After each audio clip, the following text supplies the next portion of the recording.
행복을 향한 나의 눈이 번쩍, 지혜를 향한 나의 귀가 번쩍, 세상을 향한 나의 마음을 활짝 열리게 해준 신부님의 토요특강. 자, 떼야르드 샤르댕 신부님, 1946년 파리로 돌아온 그는 앵발리드 근방 예수의 수도원에서 6년 동안 지내야 했습니다. 그러나 그의 주변에 수많은 지성인들과 학자들이 모여들었으며 거의 매일 집회, 강연, 대화, 토론 등이 이어지죠.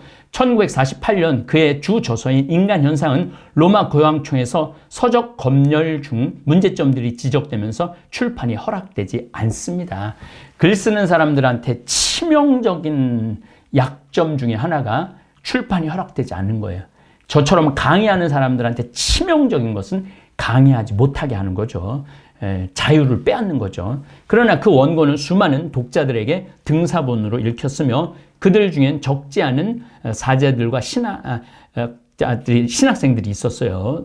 읽어본 사람들 중에는 1950년 프랑스의 자연과학 아카데미 협회는 떼야르드를 그 회원으로 선출을 하죠. 그러면서 점점 사회적인 지평이 넓어지는 거죠. 교회와 수도의 장상들은 떼야르의 천재적 재능과 굳은 신앙을 조금도 의심하지는 않았으나 교회의 가르침보다 앞서 나가는 거예요. 그러니까 앞서 나가면 피곤해. 원래 선구자들이 피곤한 거예요. 많은 이들에게 좋지 않은 영향을 미치며 무리를 빚는다 판단하여 그를 어딘가 멀리 보내려고 궁리를 합니다. 그때 마침 떼야르드는 뉴욕에 있는 인간학 연구단체인 빈나 그랜 재단의 초청을 받아 그곳으로 가게 됩니다. 그때가 1951년 그의 나이 70회가 되던 해입니다. 제가 지금 노예에 대한 이야기를 하면서 인간학, 윤리학, 존재론에 대한 얘기를 했죠. 왜냐하면 떼야르드 샤르댕 신부님이 인간의 그 발전 과정을 쭉 보면서 인간학 쪽에서 이분은 꼭 우리한테 필요한 분이다. 그래갖고 인간학 쪽에서 떼야르드 샤르댕 신부님을 초청한 거죠. 그는 틈틈이 북남미 일대의 많은 자연과학 연구소들과 박물관들을 방문을 합니다. 다시 한번 여러분들 말씀드립니다. 코로나19가 풀리면 일단은 우리 대한민국 박물관 먼저 다니십시오. 저도 서울 박물관 지금 몇 군데 못 가본 데가 있는데 다닐 계획을 갖고 있습니다. 1951년과 53년에 이 노 학자는 다시 남아프리카에 가서 발굴 작업을 해요. 그러니까 나보다 더 다닌 거지 사실은. 원시 최초 인류의 기원이 그곳에 이루어졌을지 모른다고 생각했기 때문입니다.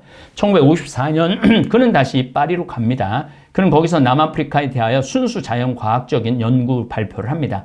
그의 강의에 대해 문제를 제기하는 이들의 저항으로 그는 결국 강의 계획을 포기하고 즉시 뉴욕 연구소로 돌아갑니다. 그러니까 이 하나의 엄청난 이론을 발표하기 위해서 한 사제가 얼마나 많은 고통과 갈등과 반대를 겪어야 되는지 우리는 볼 수 있죠. 1955년 4월 10일 부활주일 저녁 8시에 74세 이 노학자 사제는 조용히 숨을 거두며 이 세상을 마감을 합니다. 그는 바로 한 달 전 프라우드에 있을 때 프랑스 의회의 환영식에서 자신이 부활주일에 죽음을 맞이할 수 있다면 얼마나 좋겠느냐고. 그러니까 하느님과 하나 되고, 그러니까 죽는 것에 대한 이미 두려움이 없는 거죠. 저는 떼야르드 신부님의 영적인 수준까지는 안 갔지만은 저보로 제가 지금 57인데 많은 사람이 신부님 좀 쉬엄쉬엄 하세요. 쉬었다 하세요. 그런데 제가 쉬엄쉬엄 하려고 그러면 뭐하러 사제가 돼요. 사는 날까지 최선을 다해서 살고 마지막 날 하느님의 이 완성된 하느님의 존재를 만나보러 가고 싶은 거예요. 주님께서 일생 동안 유난히 무거운 십자가를 지면서 그분을 따른 그의 소원을 하느님께서 기꺼이 받아주신 것이 아닌가 그렇게 하느님 품으로 들죠.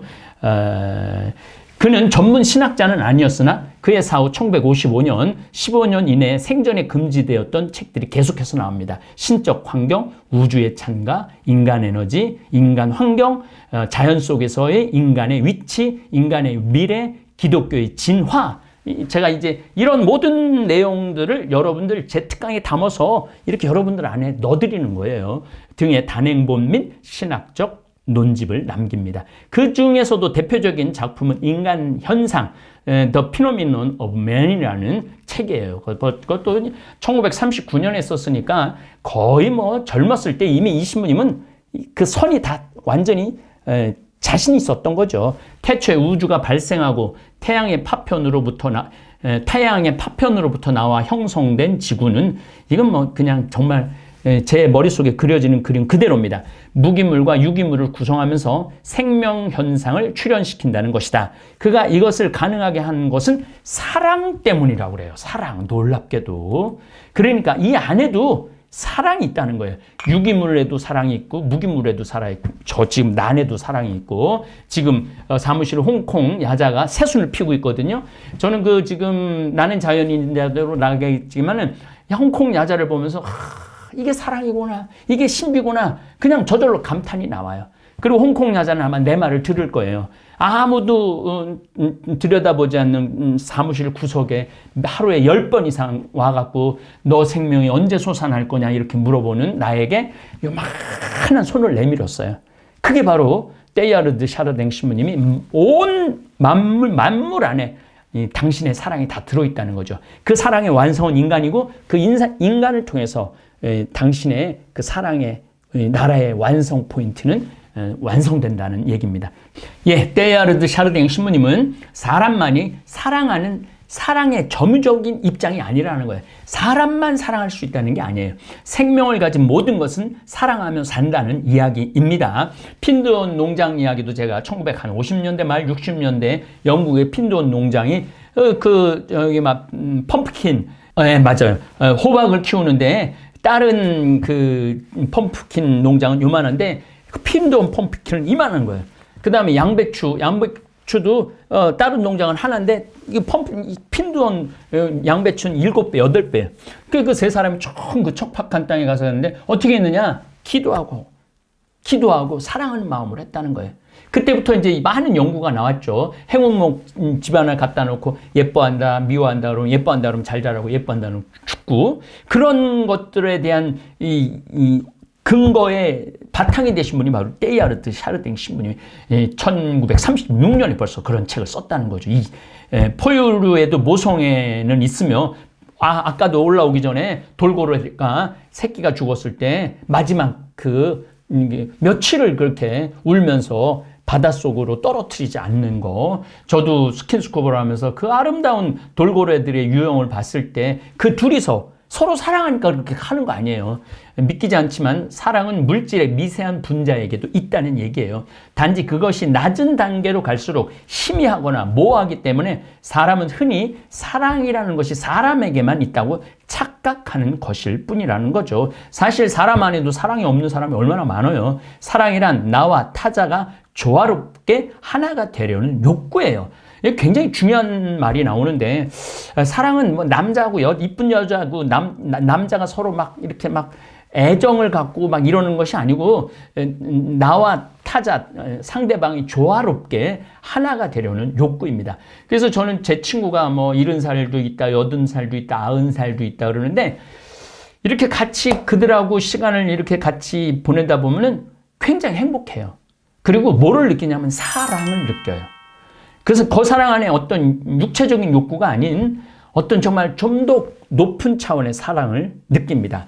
일반적으로 과학에서 말하는 끌어당기는 힘, 곧 중력이란 사물의 바깥에서 본 현상임을 말하고 이에 상응하는 사물의 안이 바로 사랑이라는 거예요. 서로를 끌어당기고 서로를 아끼는 거. 우리 지금 다육이 같은 거 제가 얼마나 아끼고 사랑합니까? 지금 저 바깥에 자라고 있는 시금치도 얼마나 내가 지금 아끼고 사랑해요.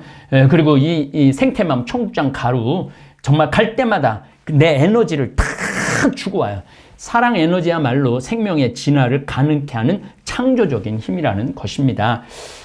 이건 좀 근데 사실 다르지만 같은 내용입니다. 저는 우리 직원들을 바라볼 때 정말 사랑의 눈으로 바라봅니다. 표현은 다 하지 않지만은 정말 사랑의 눈으로 바라보기 때문에 직원들이 이렇게 사랑으로 이렇게 살아가는 게 많이 느껴져요. 그러기에 샤르댕은 개체의 생명은 개체의 죽음으로서 끝나는 것이 아니라 다음 생명으로 이어간다라는 기가 막힌 이야기를 하는 거죠. 그래서 예수님으로부터 십자가상으로부터 시작된 사랑의 그 포인트는 서로가 사랑하고 사랑의 공동체가 이루어지고 사랑의 공동체가 이루어져 갖고 지금의 공동체가 이루어졌는데 그 사랑의 완성은 마지막에 예수 그리스도를 통해서 완성될 거라는 거죠. 그래서 이미 와 있지만 아직은 아니라는 그러한 신학적인 논리가 나오는 겁니다. 그리고 마침내 인류는 그 자신의 불완전함을 사랑으로 극복하여 우주적 그리스도를 형성하여야 하는 것이라는 거죠. 물질의 우연한 진화는 필연적 하느님의 섭리라는 것입니다. 요거는 좀 여러분들이 좀 책을 좀 읽을 필요가 있어요. 그 우연적인 것들이 많이 이 지구에서 일어났잖아요. 그러나 그것은 필연적인 하느님의 섭리라는 것이죠. 이 하느님의 무한한 섭리, 이거는 필연적일 수밖에 없다는 거죠. 그래서 믿게 되는 거예요. 이건 하느님의 뜻이 있어서 이러는 거구나. 샤르댕이 생각하는 사람은 바로 그리스도교의 사랑이라는 것이죠. 나라는 참 모습을 살리면서 전체와 조화롭게 공존하는 그 정신은 오직 내가 그리스도적 자아와 완벽하게 화별되는 차원이라는 것입니다. 즉 나와 하느님이 진정한 하나됨을 말하는 것이죠.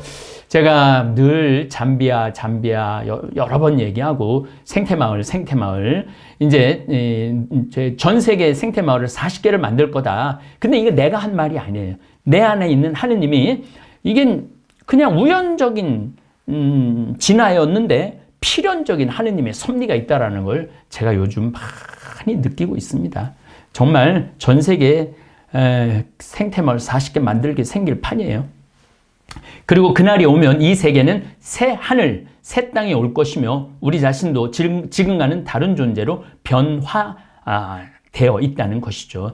이것은 과학적으로 분자가 결합하여 개체인 분자 그 자신도 생각지 못한 새로운 세포 하나가 생기는 듯 한다는 것입니다. 이러한 그의 사상은 진화론적 과학 사상으로 신학과 철학의 이론에 이르죠. 이런 입장에서 본다면은 창조와 진화는 상충하지 않는다는 거죠. 하느님의 이러한 논리로 본다면, 때야르드 샤르당의 이런 논리로 본다면 창조는 필연적인 거고 진화도 필연적인 거라는 거죠. 그래서 창조되었고 진화되어 가고 진화되어 가면서 어떻게 하느냐? 완전히 하느님과 합일된 과정에 있는 그걸 느끼는 사람이야말로 진짜 하느님 나라의 신비를 아는 거죠. 과학적 무신론자들의 급진적 주장 앞에서 우리 그리스도인은 과학과 신앙의 관계에 대해 과연 뭐라고 말할 수 있을까? 그들이 주장하는 것처럼 과학적 탐구는 반드시 무신론적 경향으로 연결될 수밖에 없는가? 이런 질문을 하는 거죠. 그래서 1850년에서부터 1950년, 한 100년에 걸쳐서 공산주의가 등장하면서 진화론이 등장하면서 무신론이 등장하면서 탈교회화를 엄청나게 교회가 일어났죠. 이제 다시 돌아오고 있는 시기예요.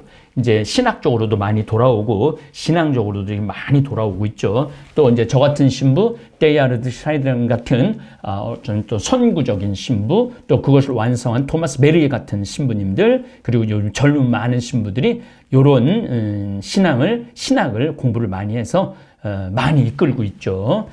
과연 그들은 생물학적 결정론이나 환원주의에 근거한 무신론적 과학주의의 입장에서 무한히 광대한 우주와 심오한 인간 생명의 신부를 모두 충분히 설명할 수 있다고 정말 믿는 건가? 사실상 이는 불가능하다는 거죠. 말이 좀 어려운데 내가 제일 싫어하는 적이 많이 들어가 있는데 이거는 신학자가 쓴 거라 제가 옮긴 겁니다. 어쨌거나 하여튼 이런 인간들이 어떤 하느님의 그런 생명의 섭리 설명 없이 이 창조의 세상을 설명할 수 있느냐? 그건 불가능하다는 얘기입니다. 특히 인간 영혼의 신비는 인간 이성에 의해 어느 정도 탐구될 수는 있지만 온전히 파악될 수 있는 성질의 것은 아니죠. 그래서 죽었다 살아 돌아온 사람들, 하느님을 만나고 온 사람들, 이런 책들도 굉장히 많이 나오고 이해할 수 없는 일들이 사실 많아요. 저도 벌써 한 25, 6년 전에 마귀를 몇 번 쫓아냈었죠. 5살 된 아이 둘 마귀를 쫓아내고 또 40년 무당 생활한 사람의 죽음을 신부님 손에서 편안하게 하느님한테 가고 싶다고 그러니까 그렇게 무당 생활을 40년을 했는데도 내 그때 32살, 3살 됐는데 거의 70이 다 된 무당이 신부님 품에서 편안하게 하느님한테 난 가고 싶다고. 이게 어떻게 논리적으로 설명될 수 있는 게 아니죠. 이런 일들이 사실 우리 주위에는 꽉 차 있습니다. 인간 영혼의 문제는 여전히 이성의 한계를 넘어서는 초월적 영역에 속하기에 과학적 실증주의 입장으로 파악하는 데는 분명히 한계가 있는 것이라는 거죠. 그리고 바로 이러한 관점에서 과학과 신학의 대화가 필요한 거예요. 그러니까 과학과 신학은 대립되는 것이 아니고 완전히 따로 떨어져 있는 것이 아니고 과학과 신학은 서로 대화가 필요한 거죠. 이런 걸 이루어낸 분들이 테일하르드 샤르댕 신부님 이하 여러 많은 요즘 현대 신학자들이죠. 하여튼 이러한 이유에서 현대 교회의 가르침은 하느님 권능에 의한 세상과 인간 창조를 가르치면서도 진화론을 전적으로 배척하지 않습니다. 우리는 과학과 신학의 책임 있는 대화를 통해 이에 관한 연구가 진지하게 지속되기를 권고하면서도 인간 영혼에 관한 영역은 반드시 존중되어야 합니다. 제가 지금 교황 회칙 교황의 회칙을 읽는데 굳이 답답하지 않기 위해서 그 회칙을 지금 말하지 않고 내용만 옮긴 겁니다. 과학과 신학은 상호 대립하는 것이 아니라 건설적인 비판에 입각한 상호 대화를 통해 조화와 균형을 이루어야 한다. 프란치스코 교황님 말씀입니다.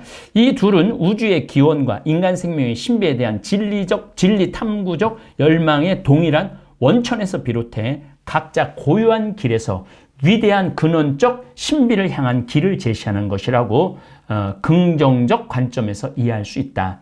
과학적 견해를 무시하고 간과하는 신학자의 맹목적 입장. 요거 이제 작구적 해석을 하는 개신교 신학자들 얘기입니다. 입장도 큰 문제지만 신학적 전망과 가치를 배격하고 무조건 앞으로만 가려는 과학적 세계관의 독주 역시 위험하다는 거예요. 그래서 과학과 신학을 이제 대화해야 된다는 거예요. 그러므로 프란치스코 교황은 신앙의 빛을 통해서 과학의 한계를 조정하고 보완하는 신앙 역할을 강조합니다. 과학의 시각은 신앙으로부터 도움을 받습니다. 신앙은 과학자들이 실제에 고갈될 수 없는 모든 부안에서 실제에 늘 열려 있도록 격려합니다. 신앙은 과학적 연구가 몇 가지 공식으로 만족하는 것을 막음으로써 비판적인 감각을 일깨워주고 자연이 언제나 더욱더 큰 실제임을 깨닫게 해줍니다. 창조의 신비 앞에서 경이감을 갖게 함으로써 신앙은 이성의 지평을 더욱 넓혀줍니다. 이는 과학적 탐구에 개방되어 있는 세상에 더 큰 빛을 비추기 위함입니다. 무슨 얘기냐면은 과학적인 많은 연구들을 저 같은 신부들이 계속 들여다보면은 그 안에 하느님의 신비를 드러낼 수 있다는 거예요. 하느님께서 이런 과정을 통해서 인간과 만나기를 원했고 또 인간의 이 인류 역사 안에 개입하셨고, 그래서 제가 창세기 1장부터 시작하지 않고 인류 창조, 우주의 창조 순서, 그 다음에 인류 문명의 발달, 지구의 발달, 이런 것으로부터 쭉 여기까지 설명해 온 이유가 바로 과학과 신앙의 대화 때문에 이렇게 긴 시간을 돌아온 겁니다. 원래 이거는 우리 성경 특강에 강의를 가야 되는데 제가 토요 특강으로 이걸 옮겨온 이유가 그렇기 때문에 테일하르드 샤르댕 신부님은 이 사랑이 그리스도 안에서 완성돼야 되기 때문에 인간 평등, 노예 제도 이런 건 없어져야 된다는 거예요. 남녀 평등 이런 것도 없어져야 되고 성적 착취, 노예의 착취 이런 것도 없어져야 되고 모두가 존중되고 사랑받고 인정받는 세상, 바로 그 예수님이 원하는 세상이거든요. 그래서 이게 함께 갈 수밖에 없는 이야기이기 때문에 토요 특강으로 제가 옮겨왔습니다. 여러분들 이제 다음 토요 특강은 다시 아프리카 흑인들의 착취 역사로 다시 돌아가도록 하겠습니다. 이런 그 과학적, 신앙적 근거를 제시하지 않고 흑인 노예를 얘기해봐야 별로 소용이 없어요. 우리 신앙인의 관점으로서 미국 이해를 할 수가 없는 거죠. 따라서 그리스도의 이름으로 미 대륙을 세웠고 남미 대륙을 세웠지만은 우리는 큰 가톨릭은 큰 잘못을 했다는 거죠. 그 잘못을 바로잡아야 된다는 거예요. 때야르드 샤르댕 신부님도 바로잡고 토마스 베리 신부님도 바로잡고 아프리카로 뛰어들어가는 저 자신도 이러한 신앙적 기반으로 아프리카를 가고 거기에 그들은 거지도 아니고 그들은 가난하거나 불쌍하지도 않고 하느님의 위대한 창조물이고 존중받아야 되고 사랑받아야 될 위대한 그리스도의 제2의 그리스도라는 거. 그래서 저는 그들을 불쌍한 눈으로 거의 바라보지 않습니다. 물론 뭐 신발 없고 배고프고 그럴 수 있지만 그건 환경이죠. 우리도 다 그래 왔으니까. 그래서 제가 거기서 존중받는 어떤 한 공동체를 1000만 평에다가 세우고 싶은 것도 이러한 제 신앙적 근거로 바탕으로 그런 용기가 생긴 겁니다. 우리 다볼사이버 교우들도 저하고 같이 생각을 해주신다면 여러분들도 아프리카 잠비아 카사레야의 하느님 나라를 건설할 수 있고 때야르드 샤르댕 신부님의 또 토마스 베리 신부님의 The Dream of Earth 지구의 꿈이라는 새로운 어떤 하느님 나라를 건설할 수 있으리라 생각을 합니다. 우리 촬영팀 수고 많이 하셨습니다. 감사합니다.